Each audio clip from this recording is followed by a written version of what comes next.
Hey everybody, this is an interview with Kam Lee, the vocalist of the old school death metal band Massacre.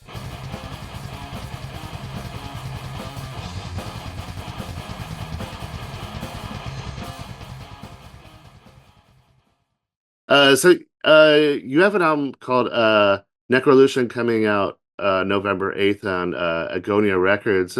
Maybe kind of give us a little background on that album. Well, that album's going to be the newest album with obviously this incarnation of Massacre.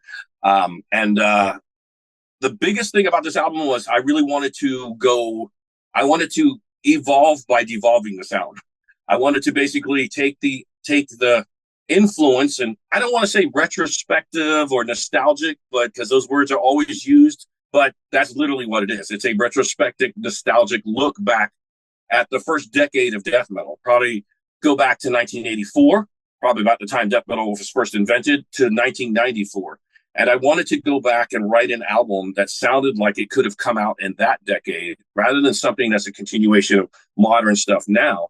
And I didn't want it to be a continuation of From Beyond. I really didn't want it to be another Massacre album. I didn't want it to be another, like, just a carbon copy of that. So working with Roga, working with Johnny, I told them, I said, let's make something that just sounds like something that comes from that era. And to them, they were like, oh, well, that's easy. That's the only stuff we listen to. So I'm like, okay, well, let's take that influence and make something that literally purposely sounds like it should have come out then.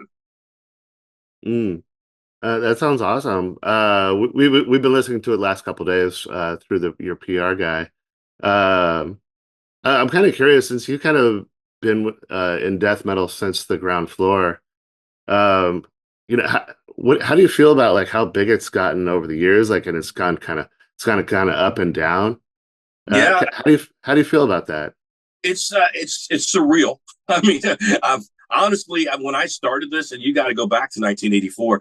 I was asked this in the last interview, like, would you think it would last this long? And I'm like, no, absolutely not. I honestly thought that when I was doing this shit as a teenager, I was like, all I wanted to do was like gross chicks out, annoy the really the hair metal guys, and just do the most obnoxious shit. And I never really thought that it would become staple. Now, 40 years later, it's the root of metal. It's like, if you don't have a guy that's blasting, or a guy that's like, doing a Slayer type riff, or a guy that's got a growl in his voice, it's not metal now. And it's literally become the staple. It's become the blueprint of metal.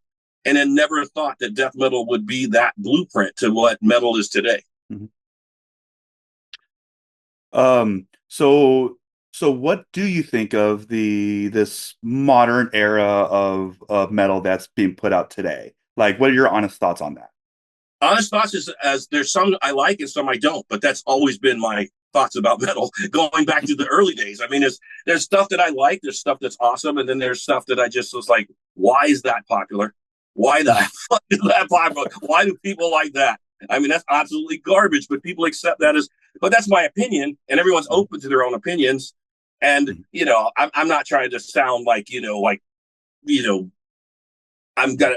I don't want to come across it as an elitist, but I don't want to sound like a poser. Also, I don't want to go, oh, well, I like all kinds of metal, and it's every. No, I don't. I have my taste of what I like, and then some stuff I could just tell that yeah, that's just commodity metal. That's just something that's just out there just to be picked up. So the record labels have something to sign and something that they could push. And as it's like McDonald's. It's like, it's just the fucking Happy Meal of the week. So what is Kam Lee listening to today? What am I listening to today? Well, I listen to all the old staple stuff still. I Bands that I like. I mean, I'm not going to say, oh yeah, I'm listening to the new Gutalax. I love it. It's great. I do. I've heard Gutalax, and I'm like, whoa, that's insane. Everyone likes that part, music now. But I mean, it's cool. I mean, I'm not, but there's a lot of stuff. Let me see. I got stuff sitting around here. I got all my collection stuff in here. So I just off the top of my head, I can't think of. I've been listening to a lot of grind lately, to be honest with you. I just been getting into a lot of grindcore lately. That's why I knew Gutalax. That's why I knew that right off the top of my head. But Metal really right now. I just can kind of going back to the old stuff, man. I've been going back. I still love Impetigo, man. I throw Impetigo in at least once a week. I mean, they've got two great albums that I like. It's simple and it's the stuff that I like. And I'm a big Necrophagia fan, so I'm always listening to Killjoy stuff. I'm always got that constant rotation somewhere spinning all the time. I was just listening to Autopsy 2 days ago, so the new Autopsy. Cardiac Arrest is a band that I like a lot, and I'm good friends with those guys. I was just listening to that. So it varies. It varies. It day to day varies with me. Like what, and I'm not a big power metal fan. I'm not like a guy that's into power metal or anything like that. There's some thrash that I do like, and there's some thrash that I don't like. One of my favorite thrash bands is from Sweden, and that's FKU.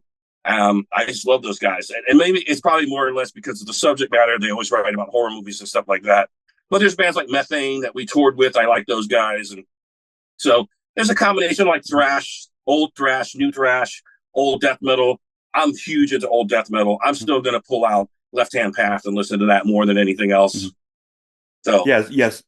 So after listening to the new album last night, I really do see that classic death metal influence being put back into this new Massacre. Yeah, and it thanks. sounds fucking awesome.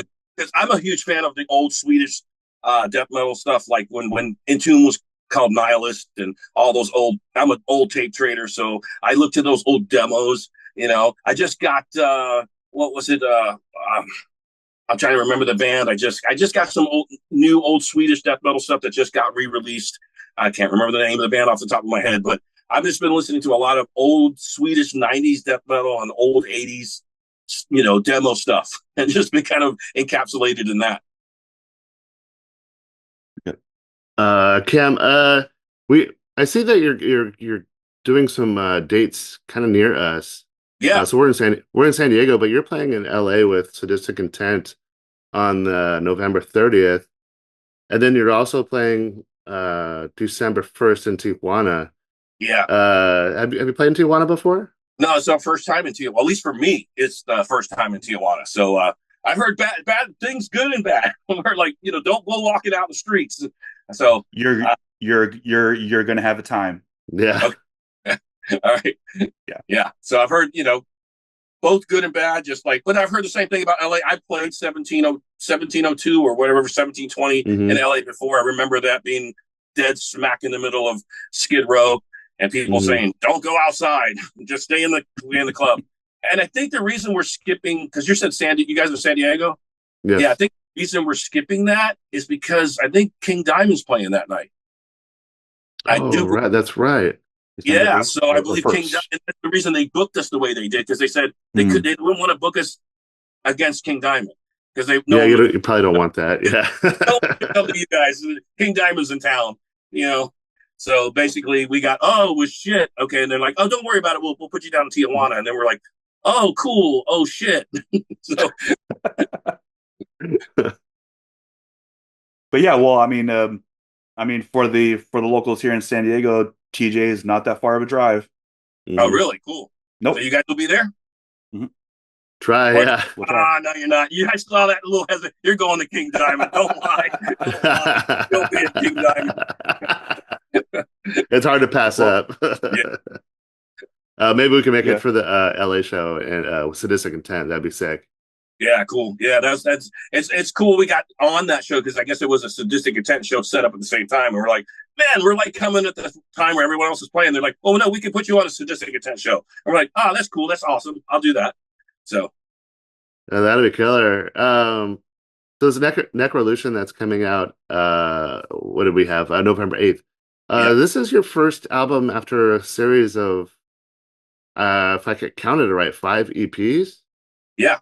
Well, singles. Was that the full EP was Tripocalypse. I've put out singles, a bunch of singles, and then we did a compilation of those singles and put that album out. And I'm actually getting ready to re-release that because we only did a small run, and people are like, "I didn't get it on CD. Can you re-release it on CD?" And I'm like, "Okay, fine." Because I'm old. I don't like to rely on a label, because a label will have you do an album and then they make you sit down around for 5 years, twiddling your thumb for the next album. And I'm like, why do bands have to do that? Why is metal in that sort of why does metal have to follow those rules? I thought metal was against the rules. So I like to go against the rules. And I'm like, why don't I just self-release stuff? Like back in the demo days, that's how we did it. We recorded it in our garage and put it out in the mail. So that's kind of like what I took that sort of sensibility and did that with the EPs and the singles that we got. And I got plans for more coming up after Necrolution. So maybe go into a little bit of what those plans are. Yeah, what do you got coming up? Okay. So after Necrolution comes out in November, we decided going into the next year, we're going to do a seasonal release each season. So we're going to have a winter release, a spring release, a summer release, and then a fall release. So fall release will probably be around Halloween because it's my favorite holiday. The summer release I'm really looking forward to because I'm a big shark maniac and I watched Shark Week ever since it's come out. And I love sharks. And it's the first time Massacre actually wrote a shark song. So we have a shark coming out, a song about shark coming out on when Shark Week is. So that's kind of like how I'm kind of tying that all in. Nice. Well, that sounds awesome. We're kind of, I know you get asked about the Mantis thing a lot. Yeah. Yeah. Yeah. Eric kind of brought it up that he was wondering about. So, because I know you get asked a lot about Mantis and Chuck, but one thing I did read is that I think the rumor is that you drew the original Death logo. Yeah, I did. Yep. Okay. Chuck traced it. So later on, I guess, I'm not ripping on Chuck, but I'm saying, I guess if I went and traced the McDonald's logo, I can claim it then that I created the McDonald's logo. I drew the original Death logo. Yes. There's a lot to do with that I'm sure we can't get on all this show. I'm not blaming Chuck, but the prior now dead manager had a lot to do with a lot of things, especially why I wasn't even in the documentary at all. Because Eric, he didn't really like me too much, and I didn't like him. So it really has to do with that. Okay. But yeah, just bringing it back to that new album, I'm really digging it. Thank you. But also I did notice there's a lot of tracks on it. It's about 20 tracks and it's almost 50 minutes. Yeah, well, actually, it's 16 tracks. With three of them are like just little prologues, kind of give you kind of and originally it was 22 tracks. So, and that's 22 music tracks along with the prologue. So we actually had to cut it off. We shortened it because one thing the label was like, wow, this is really long. And I was like, well, what's wrong with that? We'd have to do a double album. I'm like, what's wrong with that? They're like, it's very expensive to make a double album. I'm like, what's wrong with that? They're like, it's going to be more expensive for people to buy it for shipping. I'm like, oh yeah, I didn't think about that for people that want vinyl. So I said, well, okay, I'll cut 4 songs off, which is those 4 songs are the ones that I mentioned earlier that are going to become the single. So because I was going to say, because normally I do not like long albums. I'm getting old. I don't have a whole lot of time, but I listen to this. I'm really digging it. There's not a lot of filler tracks. It's that cliche, all killer, no filler. Thank you. And one purpose thing that I did, and if you'll notice, you go back and look at the track list, there's one song, which is the first single that we put out, The Color Out of Space, is the longest track. Most of the tracks fall in there's a track that's only 2 minutes.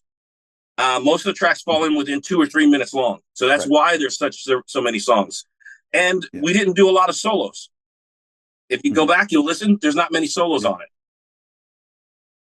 And I think the album flows really well. It's I would listen to it last night before I went to bed, and before I know it, the album was over, and it was a great listen. Thank you. I appreciate that. I mean, and we really worked it that way and really wanted it. That's why we originally had all the chapters, and it was supposed to be a little longer because it was something that was going to flow together. But like I said, the label kind of complained that it was too long, so we cut it. We cut songs off, but it's still, we left it where it flowed. I felt that how we had it. I left the songs that are left on there are all up to the third prologue are the original order. And then after the third prologue, that's the ending of the album. That's the original order. So there's songs in between, in the middle of the third prologue and the end, that got taken out. But it really, we realized that they didn't need to be there. It was better to go with this shorter version to make it where people weren't like, God, is this fucking thing ever going to fucking end? God damn it, I got to go to work tomorrow. It does flow very well. Cam, I'm sorry, but we do have to get running. I Okay. really appreciate your time and scheduling with us.